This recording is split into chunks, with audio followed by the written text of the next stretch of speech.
भाजपा प्रदेश अध्यक्ष ने रामकनाली ओपी क्षेत्र में हुए भूधसान और अंबे आउटसोर्सिंग हादसा को लेकर राज्य सरकार पर किया हमला। कहा, हादसा प्राकृतिक नहीं, कृत्रिम आपदा। धनबाद के सर्किट हाउस में झारखंड के प्रथम मुख्यमंत्री सह भाजपा प्रदेश अध्यक्ष बाबूलाल मरांडी ने प्रेस वार्ता किया। धनबाद के रामकनाली ओपी क्षेत्र में हाल ही में हुए खादान हादसे को लेकर भाजपा प्रदेश अध्यक्ष बाबूलाल मरांडी ने राज्य सरकार और जिला प्रशासन पर गंभीर सवाल उठाए। मंगलवार को धनबाद सर्किट हाउस में आयोजित प्रेस वार्ता के दौरान उन्होंने 7 लोगों की मौत को प्राकृतिक आपदा मानने से इनकार किया और इसे पूरी तरह कृत्रिम आपदा करार दिया। मरांडी ने कहा कि धनबाद में लगातार ऐसी घटनाएं हो रही हैं जो सरकार और प्रशासन की लापरवाही का परिणाम है। उन्होंने आरोप लगाया कि कोयला माफिया और जिला प्रशासन की मिली भगत से बड़े पैमाने पर अवैध खनन हो रहा है।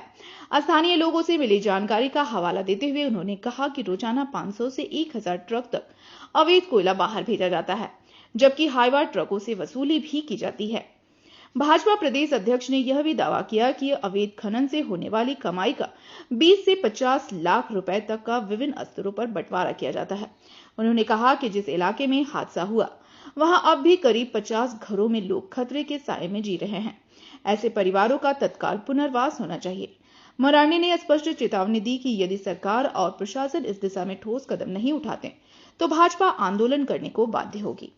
क्योंकि धनबाद में लगातार इस प्रकार की घटनाएं हो रही हैं। पहले भी कई घटनाएं हो चुकी है, उससे पहले भी घटनाएं हुआ है जहां पर हम पहले भी आए थे। और कल जा करके मैंने देखा उसको, तो देख करके ऐसा लगा, और जो लोगों से भी जो मैंने बातचीत करता हूँ कि इस प्रकार की जो आपदा है वो प्राकृतिक नहीं है या नेचुरल नहीं है, बल्कि वो कृत्रिम है। कृत्रिम शब्द का प्रयोग मैं इसलिए कर रहा हूँ क्योंकि सारी घटनाएं जो सरकार की देख रेख में जो लोगों के जीवन को जोखिम में डाल,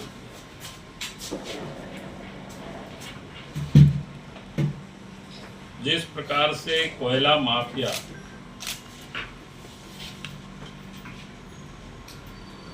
मैंने अब तो लगता है कि माफिया, कोयला माफिया किसको कहें, सरकार को कहें या पुलिस को कहें, ये कहना भी बड़ा मुश्किल हो गया, उसमें अंतर करना भी बड़ा मुश्किल हो गया।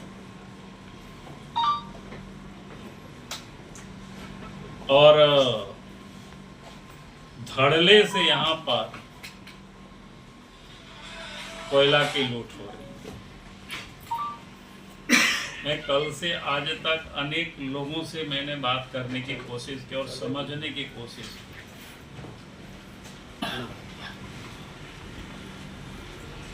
कोई बताता है 500 इलीगल ट्रक निकलता है, कोई बताता है 1000 ट्रक इलीगल निकलता है। यानी इस प्रकार से देखने से यानी लोग भी ये हिसाब लगाना लोगों के लिए मुश्किल हो गया है कि भाई कहाँ से कितने ट्रक निकाला जा रहा है।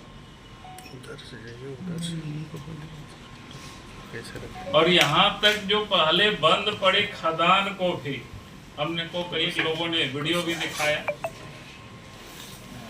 जैसे बंद पड़े खदान है उसमें पहले सीमेंटेड किया हुआ था, उसको भी जीसीबी से ले जा करके फिर उसको क्या कहते हैं, उसको छेद करना और वहां से फिर कोयला निकालना और उसको फिर बाहर भेज।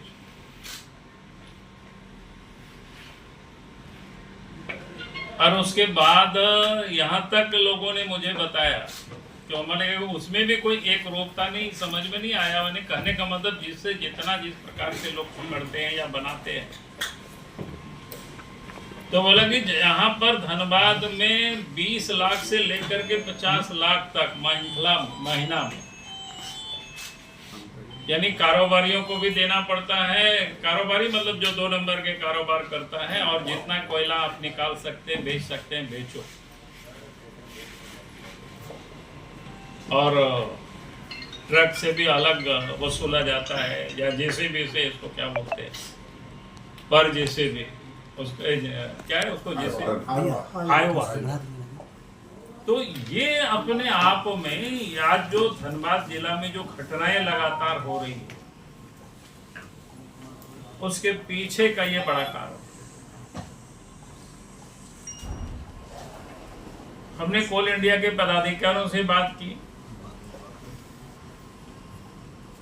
क्योंकि इस प्रकार के व्यापार में तो हम समझते हैं कि सभी लोग सम्मिलित होंगे, लेकिन वो लोग भी अपना पल्ला झाड़ते हैं और लोग कहते हैं कि भाई सरकार हमें या लोकल प्रशासन हमें सपोर्ट नहीं करते, साथ नहीं देते, कि हम कर क्या सकते हैं। तो आज धनबाद जिला में जिस प्रकार कोयला की लूट मची हुई, और इस कारण से लोगों की जान जोखिम में है। फिर मैंने पूछा भी लोगों से पता करने की, भैया मजदूर आते हैं तो यहाँ के लोग मरते होंगे तो पता चलता होगा कि कहाँ से, किस घर से कोई है। तो उसमें से लोगों ने बताया कि इस क्षेत्र से नहीं बल्कि बाहर से मजदूर को लोग लेकर के आते हैं, बंगाल तरफ से लोग लेकर के आते हैं। जो मर गया तो हो गया, खत्म हो गया।